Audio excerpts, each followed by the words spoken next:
Alright guys, this is Ches Dippler here, and I'm gonna give you the lowdown. I just built a time machine, first one ever made, and I thought, I don't know what's gonna happen, I'm gonna be honest, and here we go, I'm gonna time travel, I'm gonna see where this goes. Alright, I'm gonna hit it right now, alright.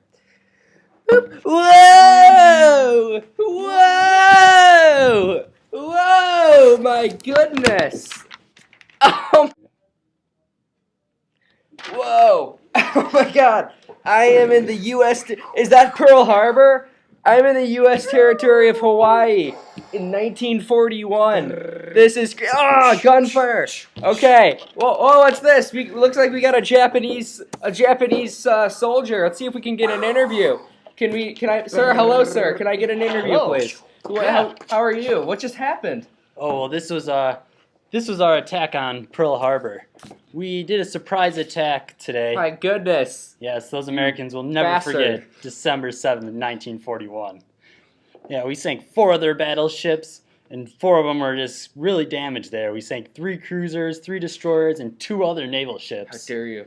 Yeah, over 2,400 were killed, and 1,200 were injured. This is catastrophic. We only lost like 29 planes, 5 subs, and about 65 men. You know, it was a pretty successful attack. This was a sabotage, if I've ever heard one. You completely snuck up on us. This is awful. What are your plans for the rest? Why are you doing this? What is your plans for the rest of the war? Well, we've already invaded China and started that in like 1937. That went pretty well. We got some territory there. There's little resistance, but we're feeling pretty good still.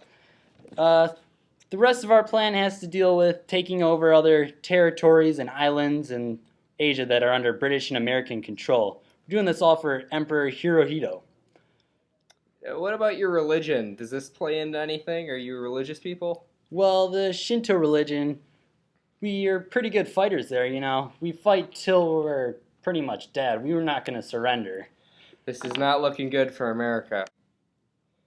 I've just time traveled again, and this is August 15th. The Japanese just surrendered from World War II, and I'm here with the same Japanese soldier that I talked to back in Pearl Harbor. So why did you guys lose the war, huh? What happened? Well, it's kind of a touchy subject, but I guess I can tell you, we tried to take too many islands at once. It just kind of overwhelmed us. We didn't have enough resources and men to take all of those territories and that.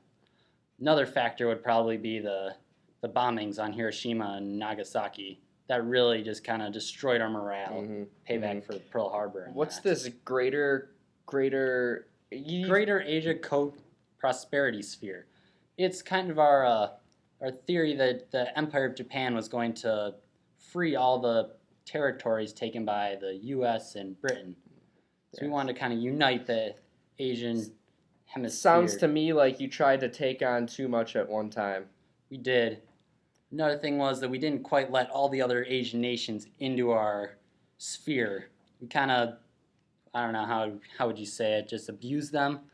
We just didn't really let them help us, so they were kind of resistant against us. Was your economy at full force helping the war, or was it? Not quite. Only towards the end did we start really getting all our industry involved, and women started working and helping out. But it was too late by then. Yes, after the U.S. their subs destroyed some of our supply ships, we were running low on resources. I mean, if we would have waited any longer, we would have starved and lost the war that way. So you would agree that strategy and war production were the key reasons that you lost the war? Yes, very much so. All right, so now we're here with an American soldier, still 1945. So, American soldier, what was it, this codes that help us win the war? Yes, we had this code called the Navajo Code, based on the Navajo Indians, while we were easily able to correct the Japanese code. How did the code breaking play into all this? The code breaking allowed us to intercept merchant ships and allowed us to see troop movements. And what about U.S. production? Was this important at all, or? Oh yes, we were in full swing production even before the war started. We're making weapons for Europe. What was the U.S. Strategy in this whole war? Our strategy was called island hopping. We used our navy to go from one island to the next, so we didn't overextend ourselves. That's genius. Thank you very much, sir. So there you have it, folks. I have learned that the United States defeated Japan in World War II due to these key reasons. Japan had a lack of war production. Japan overreached and tried to take too many places over at the same time. The United States strategy of island hopping prevented the United States from overreaching. The United States also had greater war production, which fueled its military, as well as the United States was able to break the Japanese codes and anticipate what the Japanese were doing, while the Japanese could not do the same. Well, that's all, folks. Thanks for listening.